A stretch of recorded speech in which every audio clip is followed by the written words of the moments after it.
네, 안녕하세요. 내 손의 도서관입니다. 오늘 15번째 내 손의 도서관을 시작하겠습니다. 재미있게 시청하시고 구독과 좋아요 꼭 부탁드립니다. 오늘은 미술에 관한 책을 소개해 보도록 하겠습니다. 유명한 화가의 미술 작품을 보면 신기하지만 이해가 잘 안 될 때도 있죠. 그러나 그 화가에 관해 좀 더 알고 나면 그가 그린 그림을 좀 더 쉽게 이해할 수 있겠죠. 그래서 오늘 소개할 책은 방구석 미술관이라는 책입니다. 방구석 미술관은 예술가의 작품 탄생에 담긴 기막힌 반전부터 뒤에 숨겨진 이야기까지 담은 미술 교양서입니다. 재미있게 시청하시고 미술에 대한 교양도 높이시기 바랍니다. 그러면 책의 주요 내용을 살펴보도록 하겠습니다. 총 8명의 화가에 대하여 설명드리도록 할게요. 첫 번째는 죽음 앞에 절규한 에드바르트 뭉크. 사실은 평균 수명을 높인 장수의 아이콘이죠. 뭉크는 노르웨이 화가이며 표현주의 작가입니다. 절규의 화가 뭉크. 그는 평생을 관절염과 열병에 시달리면서도 당시 평균 나이보다 30년을 더 살았다고 합니다. 뭉크는 5살 때 어머니가 폐결핵으로 사망하고 14살에 누나마저 같은 병으로 사망을 합니다. 20살 뭉크는 연상의 여자를 사랑하지만 여자는 여러 남자들을 만났죠. 헤어진 후 뭉크는 여성에 대한 피해 망상을 갖게 되고 흡혈귀 작품을 만들었습니다. 두 번째 사랑도 친구와 여자친구의 사랑으로 우정과 사랑을 모두 잃고 상처를 남기게 됩니다. 이 사건으로 마돈나를 그린 것입니다. 죽음과 자신을 연결짓던 그는 늙어가는 자신에게서 피할 수 없는 죽음의 그림자를 마주하게 됩니다.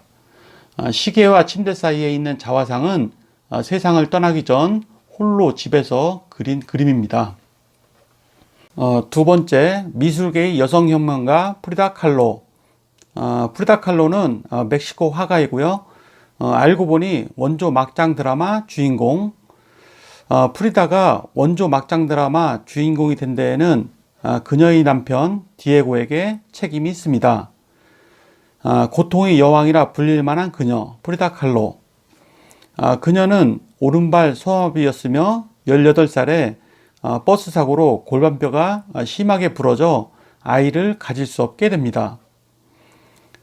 프리다는 바람둥이 남편 디에고 리베라와 세 번째 부인으로 만났고 첫 번째 아이를 유산하고 우울증에 빠지면서 그린 그림이 떠있는 침대입니다. 이 그림은 유산의 고통과 슬픔을 토해내듯 하고 있죠. 디에고는 프리다의 여동생과 불륜을 저지릅니다. 프리다도 디에고에게 복수를 하기 위해 몇 차례 불륜을 저지르게 되죠. 두 명의 프리다의 심장을 정맥으로 연결되어 있습니다. 자신이 겪은 신체적, 정신적 고통을 작품으로 승화한 것이죠. 세 번째는 전 세계가 사랑한 빈센트 반 고흐. 반 고흐는 네덜란드 화가이며 후기 인상주의 화가이죠. 사실은 악마에게 영혼을 빼앗겼다고. 자신의 그림만큼 강렬한 삶을 살다간 빈센트 반 고흐. 생전에 단 한 작품밖에 팔지 못했지만 사후에는 전 세계인이 사랑하는 영혼의 화가로 남았죠. 밤의 카페 테라스는 색이 담긴 강렬함을 온전히 끌어내고 있습니다. 고흐는 색 중에서도 특히 노란색에 아주 푹 빠진 화가였습니다. 고흐가 노란색을 강조한 것은 녹색 요정이라 불리는 압생트 술 때문입니다. 압생트는 산토닌이라는 물질을 함유하는데 이는 중독되면 노란색으로 보이는 황시증이 됩니다. 따라서 술 중독 고흐도 세상이 노랗게 보인 것입니다.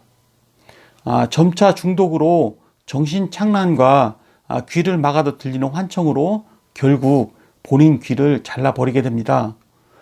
붕대 감은 자화상은 그가 귀를 자른 후에 그린 그림입니다.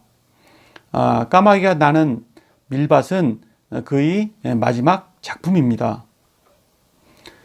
네 번째는 자연의 삶을 동경했던 폴 고갱, 프랑스 화가이며 후기 인상주의 화가이죠. 알고 보니 원조 퇴사학교 선배. 고갱은 증권회사를 다니다 경기 불황으로 해고를 당한 후 전업화가로 새 인생을 시작합니다. 그러나 신인 작가에 불과한 고갱의 그림은 사는 사람이 없었으며 가족을 부양하느라 처절하고도 찌질한 삶이 시작되었죠. 자화상은 당시 고객의 심정을 그대로 잘 보여줍니다. 예배디의 환상은 강렬한 원색과 파격적인 구성으로 단숨에 두 눈을 사로잡습니다. 고갱은 타인의 이해를 떠나 오직 자신의 예술에 집중했고 결국 이제껏 보지 못했던 독창적인 화면을 만들어냅니다. 마리아를 경배하며가 바로 그 작품입니다. 진정한 예술가는 자신의 삶을 농축해 예술을 낳는다고 하죠. 최후의 걸작 우리는 어디에서 왔는가, 무엇인가, 어디로 가는가가 바로 그런 작품이라 할 수 있습니다. 그림을 아는데 이름은 모르는 에두아르 마네, 프랑스 화가이며 인상주의의 아버지라고도 하죠. 사실은 거장들이 업어모신 갓파더. 올랭피아는 파리 오르세 미술관에서 국보급 대우를 받고 있습니다. 썩었다라는 말까지 들은 마네의 올랭피아. 하지만 근대 회화의 아버지 세자는 이렇게 말했죠. 우리의 모든 르네상스는 올랭피아에서 시작되었다. 세잔뿐만 아니라 모네, 르누아르, 드가 등 모든 인상주의 화가들은 마네를 높이 치켜 세웠습니다. 마네를 한마디로 소개하면 미래를 가는 문을 그림에 숨겨둔 남자. 1863년 마네는 풀바두의 점심 식사를 출품했지만 탈락했습니다. 파리스의 심판을 오마주했지만 그림 속 인물을 주변 인물로 바꾼 것이 문제가 된 것이죠. 올랭피아는 티치아노의 우르비노의 비너스라는 명작을 오마주한 작품인데 노골적으로 그려 비판을 받은 것이죠. 다음은 여섯 번째, 사과 하나로 파리를 접수한 폴 세잔, 프랑스 화가이며 근대 회화의 아버지라고 불리죠. 알고 보니 그 속사정은 맨 땅의 헤딩맨. 인류의 3대 사과를 아는가? 첫째는 이브의 사과, 둘째는 뉴턴의 사과, 셋째는 세잔의 사과다. 이것은 그 세잔을 존경한 후배가 한 말입니다. 맨 땅의 헤딩맨 세잔이 미술을 독학한 방법이 미술관에 가서 대가의 그림을 모사하는 것입니다.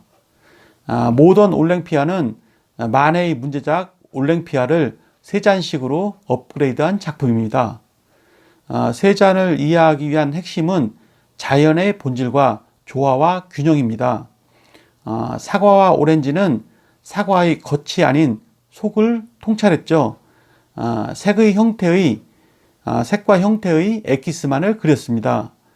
세잔은 모든 사물을 원기둥, 구, 원뿔 등으로 꿰뚫어 보았습니다.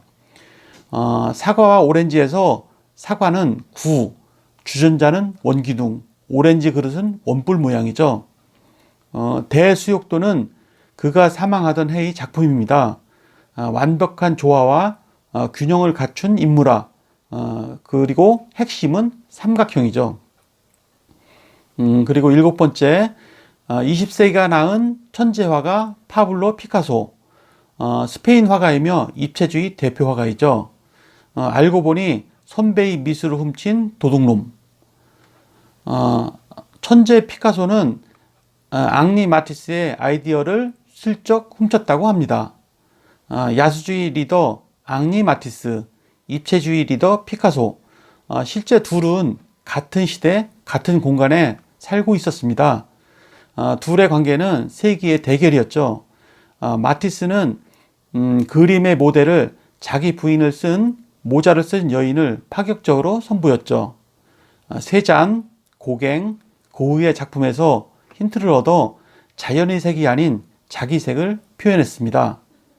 마티스는 세잔의 비밀을 캐내어 푸른 누드에 넣었죠.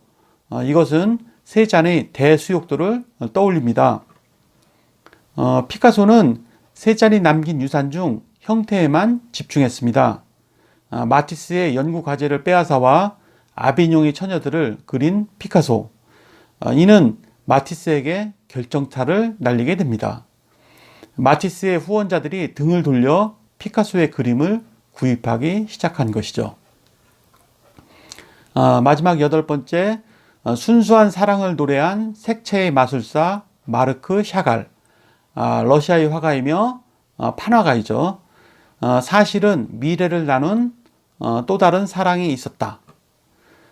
색채의 마술사 마르크 샤갈. 그를 생각하면 어떤 작품이 떠오르나요? 연인과 함께 공중에 두둥실 떠 있는 그런 작품이 그려집니다. 샤갈과 그의 아내 벨라의 투명한 사랑을 반짝이는 색채로 담아낸 생일, 도시 위에서와 같은 작품들입니다. 인상주의에서 밝고 다채로운 색을, 그리고 야수주의에서 원색의 색을, 그리고 입체주의에서 수정 같은 아름다운 표현을, 그리고 마지막으로 렘브란트를 통해 화폭의 빛을 만들어내기까지 샤갈은 주옥 같은 거장들의 미학을 골고루 소화시킵니다. 드디어 자신을 대표할 걸작을 탄생시킨 거죠. 바로 나와 마을입니다. 생일은 첫사랑의 설레는 감정 그대로를 색채로 표현한 걸작입니다. 이 작품에는 야수주의, 입체주의가 여지없이 녹아들어간 것이죠. 네, 지금까지 책의 주요 내용을 살펴보았고요. 방구석 미술관은 예술가의 작품을 이해하기 위해서는 우선 그 예술가를 먼저 알아야 하는 것을 말해주고 있습니다. 책의 주요 내용을 숙지하고 미술 작품을 감상하신다면 작품을 감상하는 수준도 한층 높아질 것이라 생각됩니다. 네, 이상으로 모두 설명드렸고요. 어떻게 재미있고 유익하셨나요? 그러면 구독과 좋아요 꼭 눌러주세요. 그럼 오늘은 이만 마치고 다음 시간에 뵙겠습니다. 네, 감사합니다.